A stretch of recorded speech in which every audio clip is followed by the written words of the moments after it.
guys, welcome back to my channel. If you're new here, my name is Destiny and I'm so excited to have you guys with me today. So today we're gonna talk all things about reframing our mindset as moms, or as parents I should say, but I can only speak from my experience. So as a mom, I'm my little Grinch guy over here, and for those of you who don't know me, I am a stay-at-home mom of 2 boys, and I am all things mental health, self-improvement, self-love, and body awareness. Love to clean, love to shop, love all things motherhood, and so much more. But one of these things with me is that when I am getting like the intuitive hit to like talk about something, I just need to talk about it. So here we are today. I really got this hit this morning about talking about reframing motherhood because of the gratitude space that I was in this morning. And that was, I'm very thankful for that, but that was not without work. And that is what I wanted to talk about today, because I never want anyone to believe it's easy to go from point A to point B, especially when it comes to mental health. I never want anyone to assume that it is easy to just truck through our feelings and wake up and everything is rainbow and sunshines and we live in a Disney world. Like, I don't ever want anyone to believe that. So that's why I wanted to talk about this today. I just want to be there to support people, like your ultimate bestie at this point. So sit down, let's chat. 4 tips that really had helped me, and I just feel like it could help you too, and I feel like it can help anyone really, and I just want to hold space for anyone that is going through the trenches right now, because when you're in the trenches, it is almost impossible to think that there is light at the end of the tunnel. I am here to tell you there is light at the end of the tunnel. You can go on my channel, check all of my vlogs leading up to this very moment to witness it yourself. The last 3 years have not been easy, but here we are. So I really wanted to enjoy being a mom again. I was no longer clinically depressed. I had all these things. I had all these checked boxes.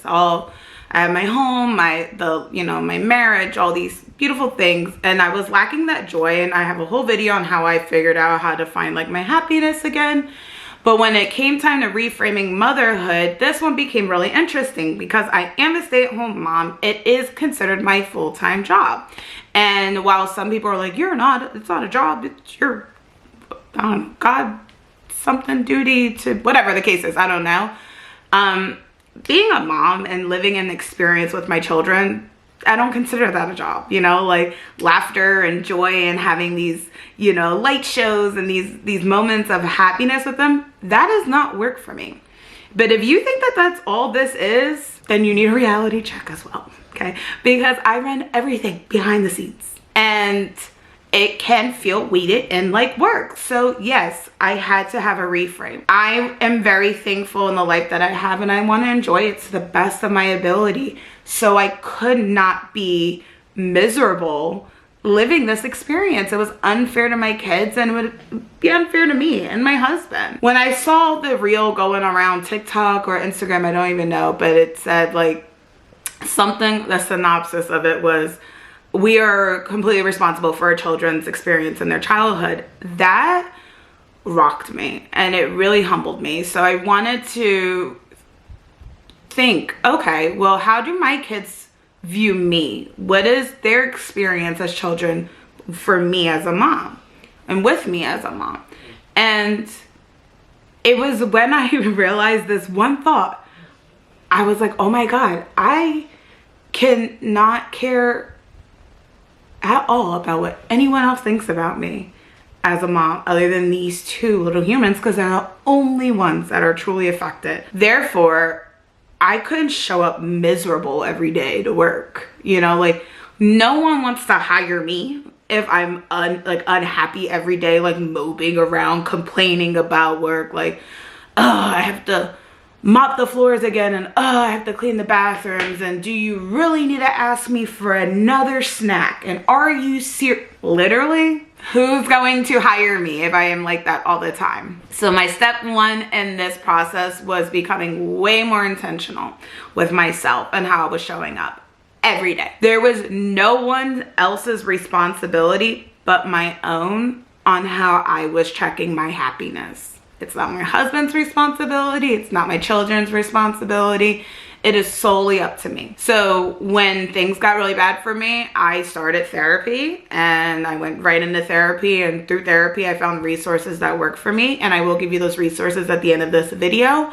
And then that was my step one on how to become more intentional. And then little by little, I was able to get the strength to say, I am safe to choose myself in these moments. So I wanted to make things like flowy. Like, why does it have to be hard? If I'm a stay-at-home mom and this is my job, like it shouldn't have to be this hard. So how can I make it a little easier? I have all day. I started waking up earlier. Not a lot of people want to do that. That is perfectly fine. It's not for everyone, but I get up early every day and I journal. And in that reason, this is how I ended up with this video. I journal every morning. I set an intention for the day of what I want to do for that day, and I make that promise to myself that I'm going to stick to it. Now, the key is to not burn yourself out. It is not to say I'm going to fill every single waking hour with some activity. That's incorrect information. The key is to love yourself enough to know I can do these things today and check in with myself. I can make sure I eat a meal. I can make sure I walk for 30 minutes. If you are a working mom and you feel like you can't create that space in your schedule and you have a partner you can, bounce off of, check in there. And if you are a single mom and you have absolutely no help at all, pause for a second and ask yourself in your schedule, with the limited time you have, where can you at least start with 10 minutes for yourself? So start where you're at. I'm not saying it's feasible for everyone, but we can give 100 excuses why we don't, or we can give one reason to do it. And for me, my reason started with myself. I needed to be a better person so that I could give a better experience as a mom, because I spent a lot of time depressed, and a lot of time unhappy, and a lot of time cranky, and a lot of time miserable, and it showed. So anyway, I started carving out that time. I even became more intentional with my time with my kids when they're home. I put screen time locks on my phone so it locks me out of social media accounts. I forget what the time limit is. I think maybe 2 hours. And once my 2 hours it's done on Instagram or Facebook, all of them are all blocked. And anytime I have to put in an extra 15 minutes, I always ask myself, is this because I'm bored, or is this because I need to look for something, like whether it's a recipe or, what's my reasoning for giving myself more time to the social media account and media account, and less time, coloring at the table. And for me, I don't even need to be like doing anything with my kids. I could just be in the same room with them, just watching them or reading or journaling or whatever it is. And for them, that's enough. And that's how I've created that space, that balance, that little adjustment. It's free. Doesn't cost me a dime. Doesn't give them any less version of me. And simultaneously, it fills my bucket. So everyone has something that works for them, but what is intentional for you is unique to you. And I just wanted to give my example. That intentional time just allowed me to be a little more connected with them. And I have never felt more connected to my boys than I do now. And especially with my youngest, who has only gotten the worst versions of me because of my depression. So it is nice to be able to connect with them with positivity and just gratitude, because it's my job to provide that for them. So that was one. It rolled into the self-care part. I think self-care, which is 2 on my list, but is one of my biggest things. Self-love, self-care, whatever you want to do. I think everyone in any relationship, partnership, parentship, whatever you got going on, like, care for yourself and hold that compassion for your partner and for your children, whoever, to care for themselves as well. I just think that everyone should check in. Checking in with yourself, to me, was uncomfortable. It might not be uncomfortable to you, and that you should be thankful for.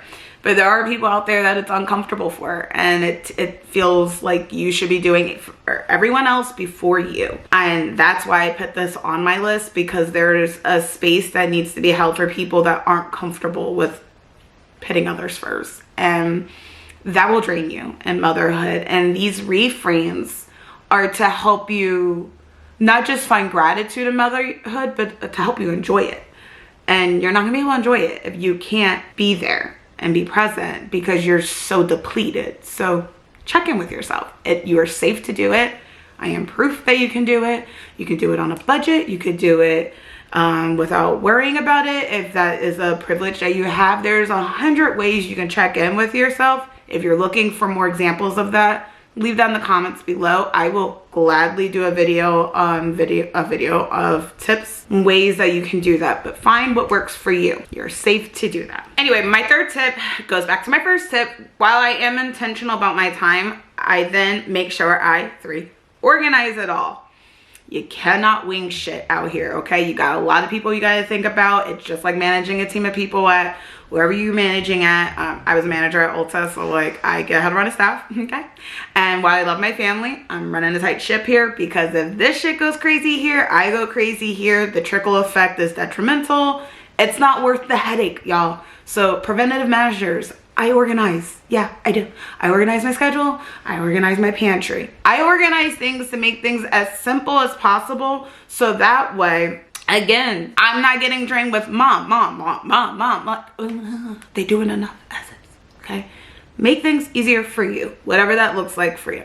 I organize their snacks. I organize their whatever it is, the time, everything, down to the best of my ability, not removing myself from enjoying life, but organizing myself enough that I'm not on stress and me street trying to get my shit together just to go, I don't know, pumpkin picking or, you know, whatever the case is. Like, I gotta get my shit together a little bit. The other thing that helped too was organizing when I'm cleaning. Like, I do a load of day when I'm on my good weeks. I do a load of day, and that keeps my anxiety down from getting behind on laundry, because you can get behind on laundry even if you're a stay-at-home mom. So I do a load of day to help reduce that anxiety. I plan ahead on our meals to the best of my ability. Not only does that help financially, and keeps me accountable for cooking, but also I'm not trying to figure it out in the middle of the day. Like, I don't know what I'm making for dinner. Like, no, I have an idea of what I can make. If I want to do something else, or if we want to go out to eat, that's fine. But if not, I know I have this at home to feed my family. That's one less burden on my plate.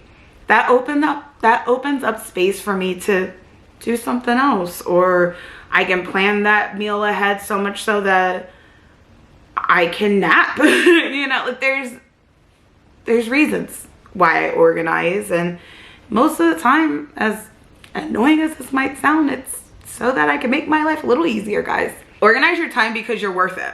Organize your time because if you were working a 9-to-5, you would have a planned day. Organize your time because you deserve a moment. If that's what you're looking for, or you deserve blank, whatever it is you're looking for, whatever your reframe in motherhood needs to be, organize your time. Use your planner. Hey Siri, plug this in. And in the end, they all allow you to do my last and final thing, which is 4, being present. All of these things reel it all together in ways of how to be present for your family, therefore allowing you to just be in a reframe space, in a space of presence and flow and joy, and not scarcity and anxiety and anger and, you know, that depleted energy you have as women, as moms, when you feel like everything is on your shoulders, because it is. These are just ways, just a couple of tips to make it a little bit easier for you to manage the unmanageable at times. You know, the weight is heavy, that's not gonna change. But these couple of tools in your like toolbox, that can help you now, cost you nothing, and it's providing you what it is you're seeking if you're watching this video on how to enjoy being a mom again. I hope that that was enough for you guys to get a little bit of a jump start on what you can start to do to reframe your lifestyle and thoughts and experience as mom. I will give you a couple of resources that I've had. One of the things I do for my journaling, I am part of an app called To Be Magnetic. and they just give these great like DIs, they call them, and they're just like meditations, and they're great for journal prompts, and they really help with that subconscious mindset that kind of keeps us in these limited, stuck beliefs that we don't deserve this space, or we don't deserve this time, or this life, whatever it is for you. So that is one of my resources. Obviously therapy, if you can, if that's something that's obtainable to you, I highly suggest it. Human design has helped me tremendously. It has helped explain my personality type. I am a projector in human design. All right, guys, sorry, my battery died. So I was saying something about human design. Understanding my human design gave me so much licensing to energetically how I was feeling, how I get chronic migraines. Now I understand, like, overstimulating spaces overwhelm me as well. Like, I understand my triggers. It's my responsibility to navigate them. So human design just kind of helped me, it gave me licensing to a lot of my flaws, if you will. So that's just another one. Also, to piggyback off of this, and this is another good one, leave in the comments if you want this as well. Human design for your kids, like understanding your kids' human design chart, 10 out of 10 recommend. I did it for both of my kids, and for Zay being my more like complicated child, and not complicated because we just, like I said, he's gotten the worst versions of me. So understanding his chart and knowing like what connects with him, oh my God, totally worth it. Now I understand and communicate with him so much better, and I feel like, I just feel like you can tell the difference in our relationship and with him, and he's just amazing. But anyway, so human design your kids, that's a good one too. Leave down in the comments below if you want to see how I blueprint that as well, because I could do that. One of my resources and my biggest resource, I am never alone doing this. My husband, 10 out of 10, is with me every step of the way. He is my backbone. He helps me a lot. He, you know, behind the scenes, behind all those pictures that I post and the reels that I make, he is my soundboard. He is my